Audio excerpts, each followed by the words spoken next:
Mari kita mulai kajian kita pada kesempatan malam hari ini.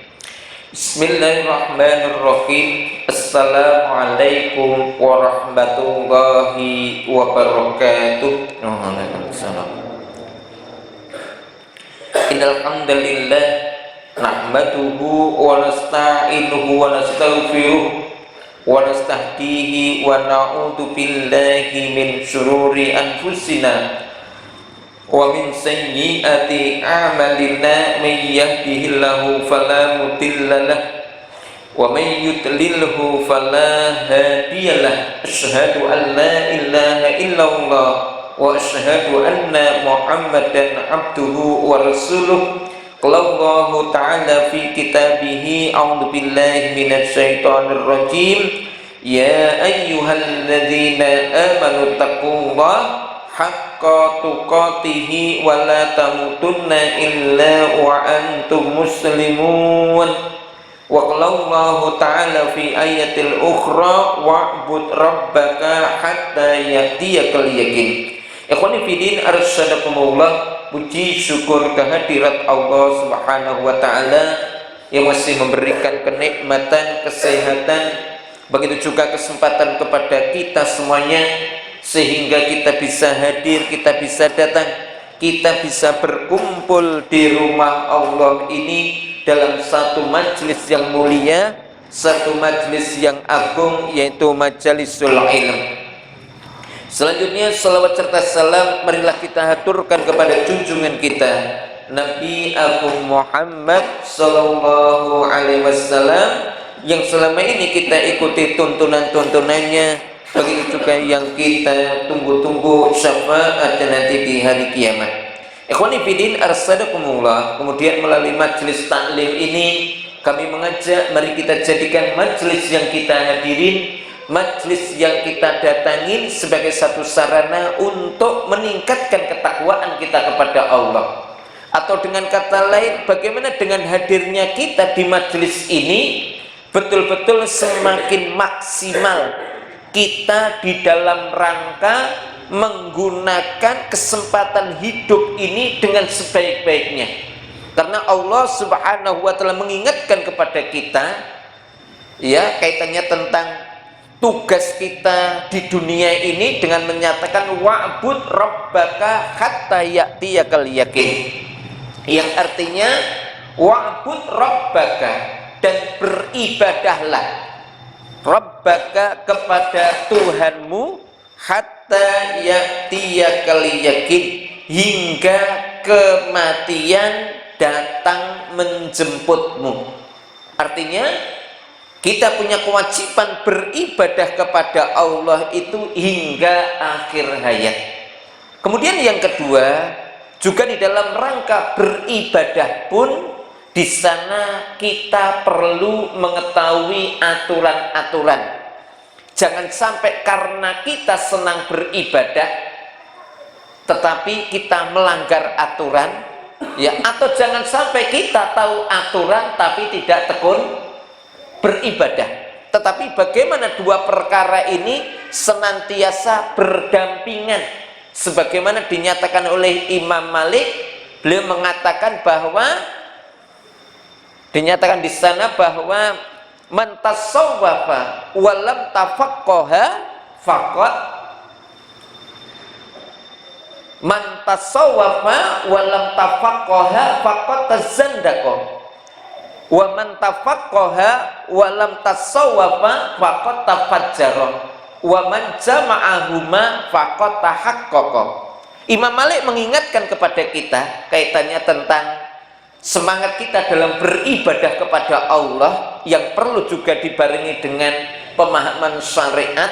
Beliau mengingatkan bahwa man tasawwafa, barang siapa yang tekun beribadah, barang siapa yang senantiasa mensucikan diri dengan melakukan ibadah-ibadah, tetapi kalau dia tidak paham syariat, maka dia akan menjadi orang yang, atau orang munafik atau orang zindik. Sebaliknya, wa man tafaqqaha, tapi barang siapa yang paham syariat, barang siapa yang tekun ngaji, banyak menuntut ilmu, walang tasawwafa, tapi dia tidak tekun beribadah, faqad tafajjara, maka dia akan menjadi orang yang fajir, orang yang mudah melanggar aturan Allah. Selanjutnya, waman jama'ahuma, tapi barang siapa yang bisa mengumpulkan dua perkara ini, maka sungguh dia menjadi orang mukmin yang bertauhid.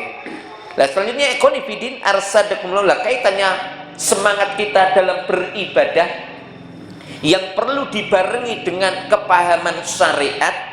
Maka pada kesempatan sore hari ini kita akan mengkaji kaitannya tentang waktu-waktu yang dilarang kita untuk mengerjakan sholat.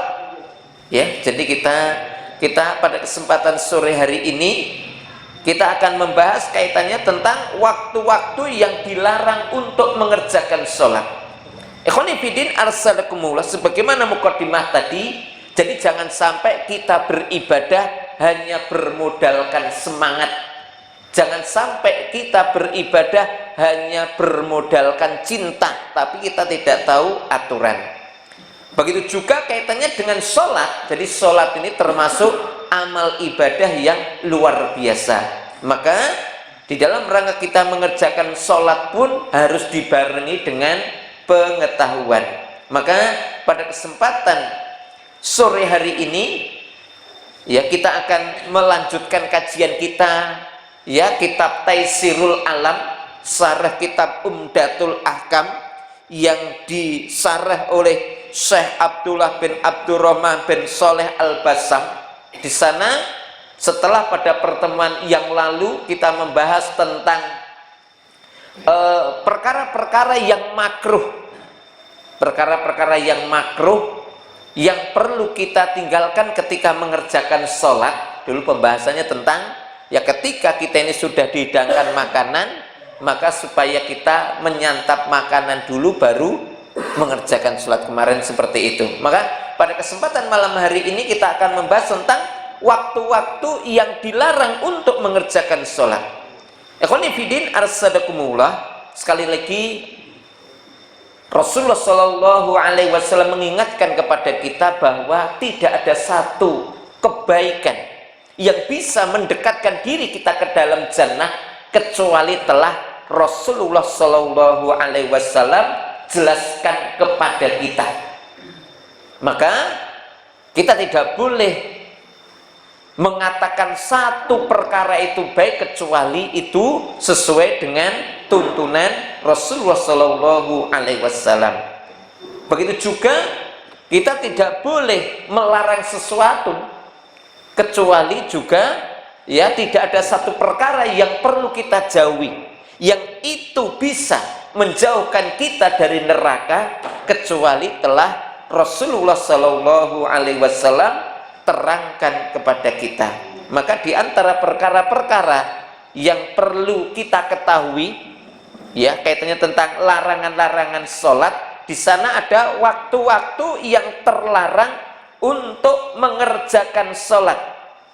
Ya, termasuk juga ya mengubur jenazah. Jadi ada waktu yang dilarang kita mengerjakan sholat dan juga waktu ya dilarang kita mengubur jenazah. Lah kaitannya dengan persoalan itu sebagaimana disebutkan dalam hadis yang diriwayatkan oleh Imam Bukhari, dinyatakan di sana ya an Abi Sa'idil Khudri yaqul sami'tu Rasulullah sallallahu alaihi wasallam yaqul la sholata ba'da subhi hatta tartafi asy-syams wala sholata ba'dal asri hatta taghiba syams. Ya, ini kaitannya tentang larangan kita mengerjakan sholat. Dari Abu Sa'id Al-Khudri katanya, aku mendengar Rasulullah Shallallahu Alaihi Wasallam bersabda, tidak ada sholat setelah subuh hingga matahari meninggi, dan tidak ada sholat setelah asar hingga matahari tenggelam. Ya, jadi ulangi, tidak ada sholat setelah sholat subuh hingga matahari meninggi, dan tidak ada sholat setelah asar hingga matahari tenggelam. Ini hadis diriwayatkan oleh Imam Bukhari.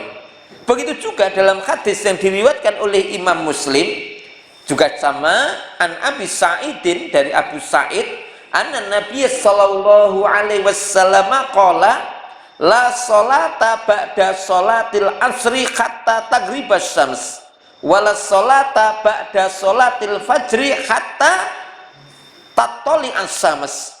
Yang artinya dari Abu Sa'id Al-Khudri katanya, Rasulullah Shallallahu Alaihi Wasallam bersabda, la sholata, tidak ada sholat setelah sholat asar hingga tenggelam matahari, dan tidak ada sholat setelah subuh, setelah fajar hingga matahari terbit. Ya, ini hadis ini rawi Imam Bukhari dan Muslim menyatakan tidak ada sholat, ya, apakah sholat sunnah, ya, kaitannya setelah sholat subuh dan sholat asar. Begitu juga dalam riwayat yang lain, ya, kaitannya tentang kenapa kita tidak boleh sholat di waktu-waktu itu, disebutkan dalam hadis yang diriwayatkan oleh Imam Ahmad dan Imam Muslim. Dinyatakan di sana, an Amr bin Abbasah qala qultu ya Rasulullah alimni mimma 'allamaqallahu azza wa jalla qala idza shalaita subha fa aksir an sholati hatta tatali as-syams fa idza tala'at fala tusalli hatta tartafi'a fa innaha tatlu'u khina tatlu'u baina qarnai syaitan wahina idin yasjudu lahal kufar fa idza irtafa'at qaidar ramhi au ramhaini fasal fa inna sholata masyhudatun mahduratun hatta yakni yastakila ramhu bidzilli thumma aksir anis sholati fa innaha hina idin tuzjaru jahannam faida afa al-fai'u fasoli fasol fa inna sholata masyhudatun mahduratun hatta tusallil asr faida sholaital asra fa aksir anis sholat hatta taghruba syams fa innaha taghrubu baina qarna syaitan fa hina idin yasjudu lahal kufar. Yang artinya ini kaitannya tentang hikmah kenapa kita tidak boleh sholat, ya, ketika matahari tenggelam dan ketika matahari terbit dan ketika matahari di tengah-tengah. Diceritakan di sana dari Amr bin Abbasah katanya, saya pernah berkata, wahai Rasulullah, ajarilah saya dari apa yang Allah Azza wa Jalla ajarkan kepadamu. Jadi ini, ya, ini adalah salah satu sahabat yang pinter dia sampai bertanya, ya Rasulullah, ajarkanlah kepadaku apa yang Allah ajarkan kepadamu. Maka Rasulullah Shallallahu Alaihi Wasallam bersabda, jika kamu selesai sholat subuh, maka tahanlah sampai matahari terbit. Jika setelah sholat subuh, artinya tahanlah untuk tidak mengerjakan sholat sunnah sampai matahari terbit. Janganlah kamu sholat sampai meninggi, begitu nggih? Jangan sampai kamu sholat sampai meninggi. Sesungguhnya matahari terbit ketika dua tanduk setan muncul, dan saat itu orang-orang kafir sedang bersujud kepadanya. Makanya kadang-kadang kan, ya, kita perlu memahami tentang syuruk. Ya, kadang ada orang ingin mengerjakan sholat syuruk, tapi apa? Pas matahari terbit. Padahal apa? Sholat syuruk itu dikerjakan setelah, ya, matahari terbit hingga hilang warna kuningnya. Kuning apa merah? Ya, kuning kemerah-merahan, yaitu hingga hilang. Ya, kurang lebih dari waktu sholat subuh sampai ya waktunya itu kurang lebih hampir 1,5 jam, ya 1,5 jam atau 1 jam 45 menit itu baru boleh mengerjakan sholat syuruk. Sholat syuruk itu apa? Sholat sunnah yang dikerjakan habis sholat subuh, yang itu dilakukan habis terbit matahari, yang kurang lebih tingginya itu setinggi 1 tombak atau 2 tombak. Nanti di sini dijelaskan itu. Jadi ketika matahari terbit itu adalah waktu di mana ya digunakan orang-orang musyrik menyembah matahari, atau di situ ada ya terbit ya ketika matahari itu berada di antara 2 punuk setan, tanduk setan. Itu seperti itu. Maka jika matahari telah naik seukuran tombak atau 2 tombak, nah ini baru boleh ya. Jika matahari sudah naik seukuran tombak, 1 tombak atau 2 tombak, maka sholatlah. Ini berarti sholat isyraq. Ya. Sesungguhnya sholat itu disaksikan dan dihadiri malaikat. Waktu itu nggih. Sampai tombak dan bayangannya sama. Lah itu berarti nanti ya, jadi itu seperti itu. Lalu tahanlah sholat setelahnya, itu apa? Ketika betul-betul matahari di atas kepala, ya, dikatakan di sini, karena pada saat itu jahanam sedang dinyalakan. Makanya kemarin dalam pembahasan, ya, ketika panasnya itu betul-betul terik, maka apa? Boleh ditunda sampai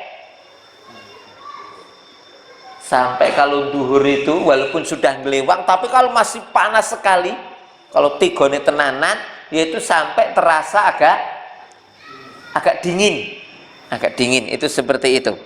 Ya.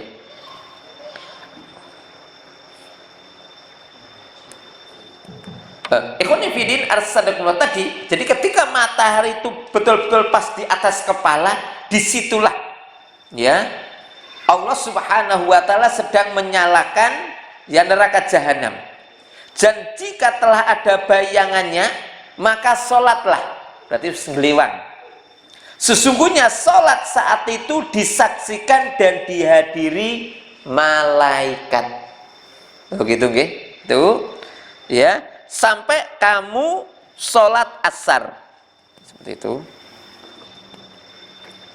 Tadi sampai kamu, jika kamu telah selesai sholat asar, nggak bisa nyala nggih, maka janganlah sholat sampai matahari terbenam.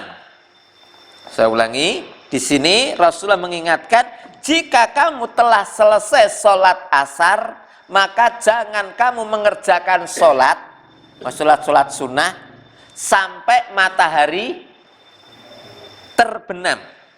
Itu seperti itu. Sesungguhnya matahari itu terbenam di antara 2 tanduk setan yang pada saat itu orang-orang kafir sedang sujud kepadanya. Gitu ya. Jadi ini secara umum. Secara umum kita dilarang sholat pertama habis subuh, ketika matahari di atas kepala, dan ketika matahari tenggelam. Itu begitu. Ya. Ini ikhwani fillah arsadakumullah, katanya begitu. Juga dalam riwayat yang lain, bahkan di waktu-waktu itu juga kita dilarang mengubur jenazah. Ketika matahari tenggelam, ketika matahari ya di atas kepala, dan ketika matahari ya terbit.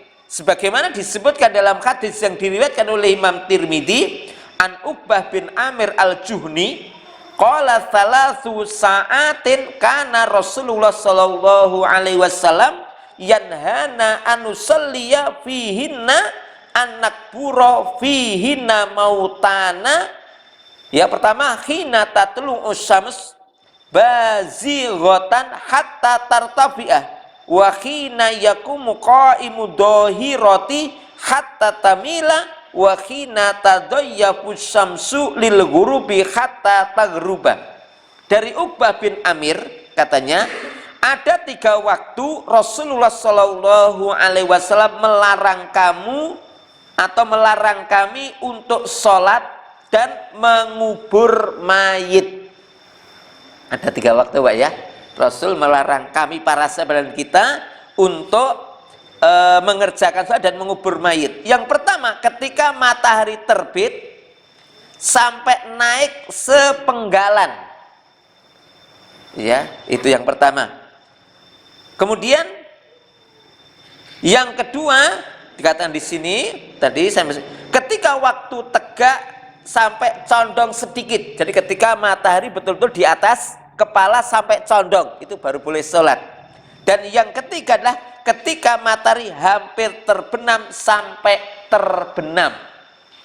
Hampir terbenam sampai terbenam. Hampir itu ketika matahari kalau sore itu mulai kuning. Ya, sampai tenggelam. Itu seperti itu. Ya. Kemudian ya di sini dikomentari oleh Imam Tirmidzi atau Abu Isa berkaitan dengan hadis ini diriwayatkan oleh Imam Tirmidzi, maka kaitannya dengan hadis ini ada 3 waktu dilarang kita mengerjakan sholat dan dilarang kita mengubur mayat. Maka di sini Imam Tirmidzi mengatakan ini merupakan hadis hasan sahih, dan hadis ini diamalkan oleh sebagian ulama dari kalangan sahabat Nabi Shallallahu Alaihi Wasallam dan yang lainnya. Dan begitu juga para sahabat membenci sholat jenazah pada waktu tersebut. Sahabat membenci sholat jenazah ketika matahari terbit, ketika matahari pas di atas kepala, dan ketika matahari tenggelam. Itu seperti itu. Ya, membenci para sahabat.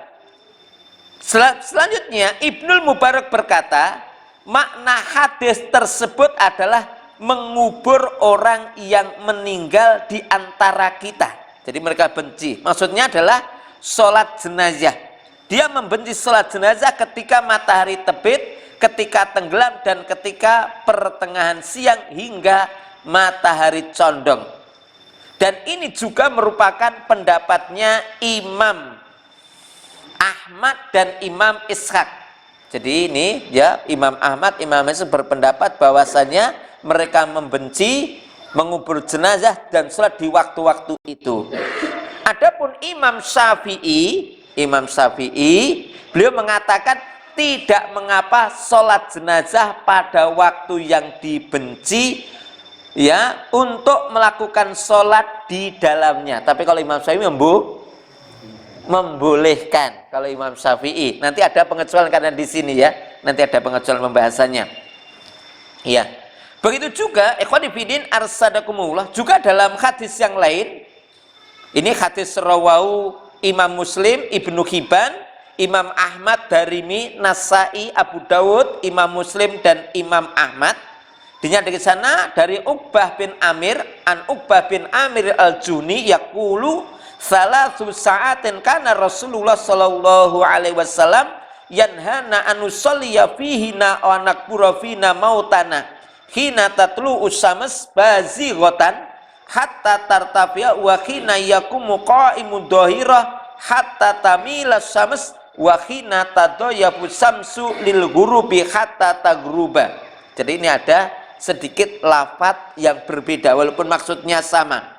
Dari Uqbah bin Amir ya berkata, 3 waktu di mana Rasulullah Shallallahu Alaihi Wasallam melarang kami melakukan sholat dan mengubur mayit, yaitu ketika matahari terbit hingga meninggi, ketika matahari betul-betul di atas kepala hingga condong, dan ketika ya matahari mulai turun atau hampir terbenam. Lah, ikhwani fillah arsadakumullah telah berkata menyusun kitab ini Syekh Al-Maqdisi dalam kitab Umdatul Ahkam bahwa hadis ini ya sumbernya itu dari para sahabat seperti dari Imam Ali bin Abi Thalib, Abdullah bin Mas'ud, Abdullah bin Umar, Abdullah bin Amru, ya bin As, Abu Hurairah, Samurah bin Jundab, Salamah bin Aqwa, Zaid bin Sabit, Mu'ad bin Afra, Ka'ab bin Murrah, Abu Umamah Al-Bahili, Amru bin Abasah As-Silmi, dan Aisyah. Nah, selanjutnya bagaimana kaitannya dengan makna hadis ini? Ya, walaupun secara terang Pak ya, tapi sekali lagi ya kita harus memahami ini sesuai dengan penjelasan ulama ahli hadis, ya, sebagaimana dinyatakan oleh Syekh Abdullah bin Abdurrahman bin Sholeh Al-Basyam dalam kitab Taisirul Alam, sarah kitab Umdatul Ahkam, ya.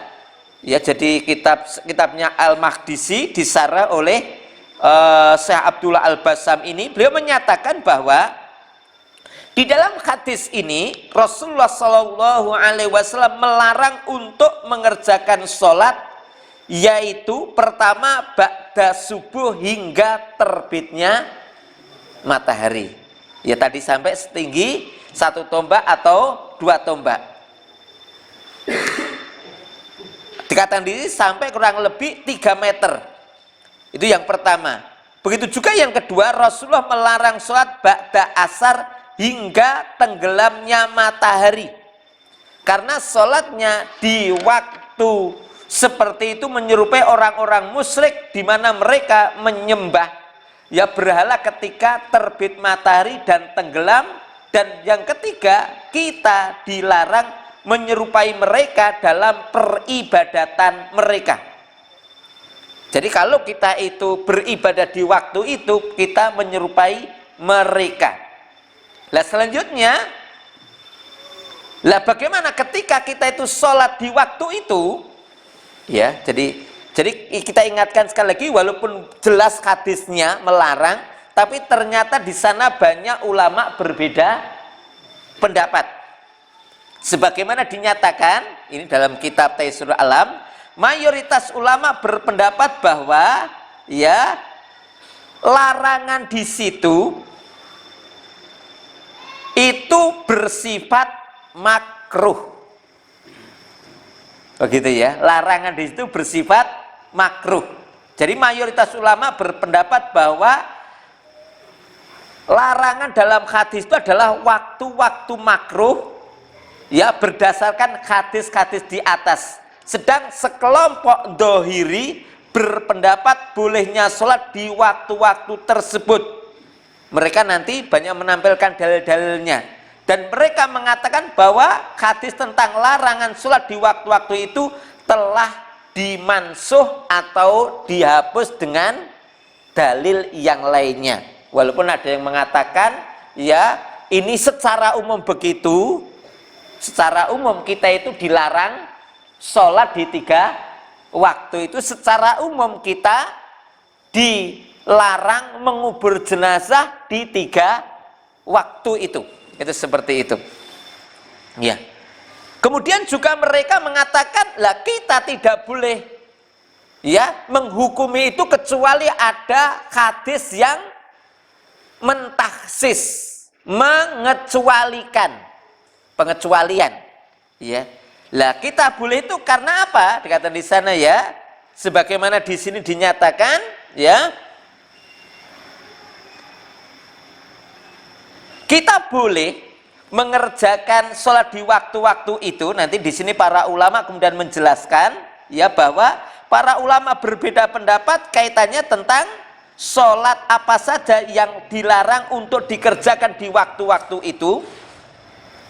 Al-Hanafiyah, pengikut Imam Hanafi, dilarang dikerjakan di waktu-waktu itu kecuali 2 rakaat tawaf. Ya, ini berarti umum ya, semua sholat sunnah di waktu tadi tidak boleh kecuali sholat 2 rakaat tawaf. Itu begitu. Ya. Ini yang mereka mengatakan begitu. Begitu juga dalam mazhab yang kedua, dalam mazhab Syafi'i, pengikut Imam Syafi'i, bahwa berdasarkan hadis yang diriwayatkan oleh Imam Ahmad dan itu dipilih oleh Ibnu Taimiyah, serta sebagian kelompok dari mazhab kami bahwa larangan itu diperuntukkan untuk sholat sunnah nafilah. Sholat sunnah nafilah, ya sholat sunnah nafilah itu adalah dilarang. Adapun sholat sunnah bila ada sebabnya itu boleh diperbolehkan, ya. Jadi secara umum nafilah itu kan baik rawatib ataupun ya itu dilarang. Tapi oleh Imam Syafi'i mengatakan itu untuk sholat nafilah. Adapun sholat karena ada sebab yang lainnya diperbolehkan. Habis sholat asar boleh sholat sunat. Umpamanya apa? Sholat tahiyatul masjid boleh, atau sholat tuhur. Tuhur itu sholat habis wudhu. Sholat habis wudhu, ya, sholat habis wudhu boleh, ya. Jadi, ya, atau qadha sholat sunnah. Qadha sholat sunnah, umpamanya, ya, kita sudah terbiasa sebelum asar sholat sunnah, ternyata karena mungkin waktunya mepet, kita nggak bisa mengerjakan, maka itu boleh diqadha habis sholat asar. Ini berarti ada sebabnya,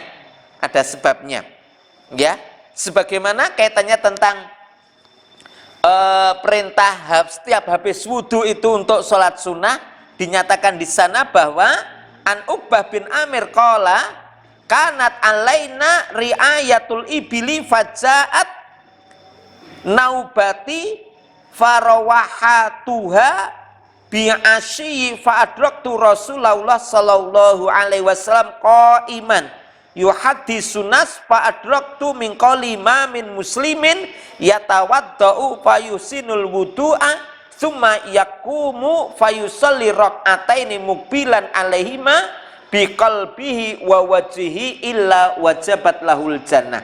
Dari Uqbah bin Amir bahwa Rasulullah sallallahu alaihi wasallam bersabda, tidaklah salah seorang dari kalian yang berwudu dan menyempurnakan wudunya kemudian sholat sunnah 2 rakaat dengan mampu menghadirkan hatinya dan wajahnya, kecuali pasti kalau dia nanti mati masuk ke dalam jannah. Ini ya, jadi pokoknya setiap habis wudhu langsung sholat sunnah. Ini tadi pengecualian, ya. Begitu juga tahiyatul masjid, ya. Jadi setiap kita masuk masjid itu boleh sholat sunnah. Berarti kayak habis subuh itu boleh, ya. Jadi ya, yang penting apa? Ketika yang penting kalau habis subuh, habis asar, itu yang penting adalah matahari belum menguning. Kalau terbit itu jangan sampai ketika masih kuning, kemudian kita sholat, karena nggak boleh. Atau kalau habis asar, matahari itu hampir tenggelam, sudah warnanya kuning apa merah, Pak? Kalau sering merah, lah itu dilarang. Tapi kalau masih jernih boleh. Ya, di sini dinyatakan di sana kaitannya dengan sholat tahiyatul masjid itu diperbolehkan juga.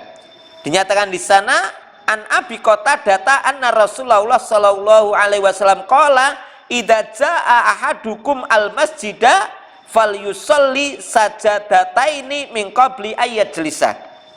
Yang artinya dari Abu Qatadah bahwa Rasulullah sallallahu alaihi wasallam bersabda, apabila salah seorang dari kalian datang ke masjid, maka sholatlah 2 rakaat sebelum dia duduk. Jadi ini katakan bahwa diperbolehkan. Begitu juga dulu pernah kita bahas tentang sholat asar sholat sunnah ba'da asar. Dulu kita bahas ya. Jadi pernah Rasulullah itu karena ada urusan, itu habis sholat duhur itu tidak sempat sholat sunnah. Karena ada orang yang membayar zakat, sehingga sampai asar beliau itu membagi zakat. Sehingga apa? Setelah sholat asar, beliau itu pulang ke rumahnya Ibunda Aisyah, kemudian sholat 2 rakaat. Dan akhirnya, ya, Dan tidaklah Rasulullah Shallallahu Alaihi Wasallam setiap kali habis sholat asar lalu masuk ke rumahku mesti dia sholat 2 rakaat. Ya.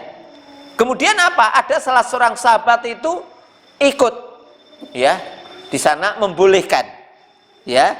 Maka kemudian para ulama mengatakan kaitannya dengan itu sholat sunnah habis asar diperbolehkan itu dengan syarat adalah ketika matahari belum merah. Apa itu Pak? Kalau sore itu merah apa kuning? Merah. Pokoknya matahari belum memerah itu diperbolehkan. Ya, belum merah boleh. Tapi itu yang pertama. Kemudian yang kedua, kalaupun dia mau mengerjakan sholat sunnah tidak dikerjakan di masjid. Kenapa? Karena pernah kasus itu ada salah seorang sahabat itu habis sholat asar itu sholat sunnah di masjid. Kemudian ketahuan Umar bin Khattab, saya mengatakan kalau yang ngerjakan itu bukan kamu, aku tempeleng kamu. Begitu ya. Karena apa? Ini menimbulkan fitnah. Karena apa? Banyak sahabat yang belum tahu. Kalau itu dikerjakan di rumah boleh dengan persyaratan tadi. Nah, ini ikhwan fillah arsadakumullah kaitannya tentang sholat-sholat tadi. Nah, ini ikhwan fillah arsadakumullah kaitannya tentang 3 waktu terlarang. Jadi terlarang di sini adalah ketika betul-betul matahari itu terbit sampai hilang warna kuningnya. Kemudian yang kedua ketika matahari betul-betul di atas kepala itu yang dilarang. Dan yang ketiga adalah ketika matahari tenggelam, itu dilarang. Tapi ya, atau sampai, atau kalau sebelum tenggelam itu adalah warnanya sudah memerah, itu yang dilarang. Tapi kalau masih cerah itu diperbolehkan. Ya, ini ikhwan fillah arsan ini kaitannya dengan pengecualian, itu seperti itu. Nah, ini ikhwan fillah arsan kita sampaikan pada kesempatan sore hari ini sekali lagi, tetapi sekali lagi nanti dalam memahami ini pun sebagaimana disebutkan oleh Al-Hafidh Al-Hukmi dalam kitab Jami'il Ulum wal Hikam, dalam mensikapi ini pun sekali lagi, kalaupun kita mau mengerjakan sholat habis asar itu kalau bisa nonton kondisi. Kalau memang lingkungannya itu belum memungkinkan, jangan ngerjakan. Karena apa? Itu bisa timbul fitnah, kecuali lingkungannya harus paham. Lingkungannya paham ya. Kalau belum paham jangan, karena itu nanti karena pengerjakan fitnah malah ya jadi masalah. Itu harus dihindari. Karena apa? Khurujul khilaf afdal. Ya, kita menghindari perbedaan pendapat, perselisihan itu afdal. Itu seperti itu. Ini ikhwan fillah arsadakumullah yang kita sampaikan pada kesempatan malam hari ini. Semoga ini bermanfaat. Subhanaka Allahumma bihamdika asyhadu an la ilaha illa anta astaghfiruka wa atubu ilaik. Akhir wa kalam billahi taufiq wal hidayah. Wassalamualaikum warahmatullahi wabarakatuh.